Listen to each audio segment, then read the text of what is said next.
मध्य प्रदेश के बागेश्वर धाम के बाबा धीरेन्द्र शास्त्री सुर्खियों में हैं। उन पर अंधविश्वास फैलाने का आरोप लगा था। इस मुद्दे पर लोग दो धड़ों में बटे दिख रहे हैं। एक तबका बाबा के साथ खड़ा दिख रहा है तो दूसरा उनके खिलाफ।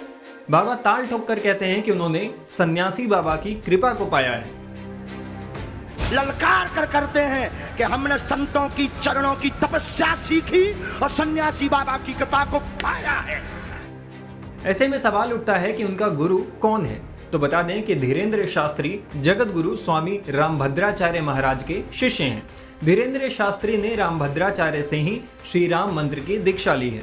उन्होंने एक इंटरव्यू में इस बात की जानकारी दी। रामभद्राचार्य ने कहा, धीरेन्द्र शास्त्री का आचरण और चरित्र काफी अच्छा रहा, इसलिए मैंने उन्हें दीक्षा दी। हमारे यहाँ चरित्र की पूजा होती है। एक अच्छे शिष्य के अंदर जितने गुण होते हैं वो सभी गुण उसके पास हैं। जगत गुरु रामभद्राचार्य का जन्म 14 जनवरी 1950 को उत्तर प्रदेश के जौनपुर जिले में हुआ था। वो पहले गिरधर मिश्रा के नाम से जाने जाते थे। जब वो 2 साल के थे तभी उन्हें ट्रकोमा नाम की बीमारी हो गई।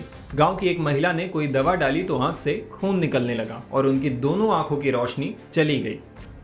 बचपन में आंखों की रोशनी जाने के बाद गिरधर ने काफी समस्याएं झेली। उनके पिता मुंबई में नौकरी करते थे। ऐसे में उनके दादा ने उन्हें प्रारंभिक शिक्षा दी।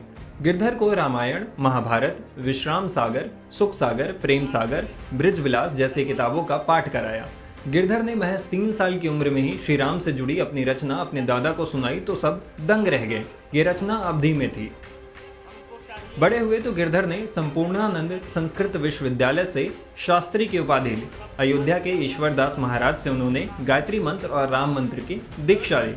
तभी से उनका नाम भी रामभद्राचार्य हो गया। जगत गुरु रामभद्राचार्य को बहुभाष्यविद कहा जाता है। वे 22 भाषाओं में पारंगत हैं। अब तक उन्होंने 80 से ज्यादा किताबों की रचना की है। खास बात यह भी है कि रामभद्राचार्य न लिख सकते हैं, न पढ़ सकते हैं, न ही उन्होंने ब्रेल लिपि का इस्तेमाल किया है। उन्होंने केवल सुनकर शिक्षा हासिल की, बोलकर अपनी रचनाएं लिखवाते हैं। इनके ज्ञान के कारण भारत सरकार ने उन्हें वर्ष 2015 में पद्म विभूषण से सम्मानित किया था।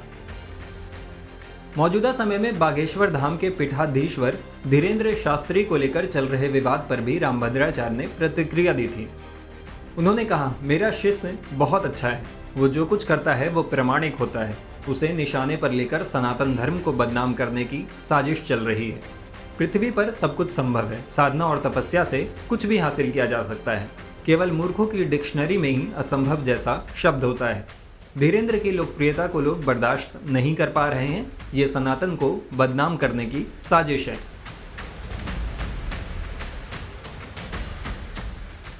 टाइम्स नौ भारत डिजिटल की रिपोर्ट।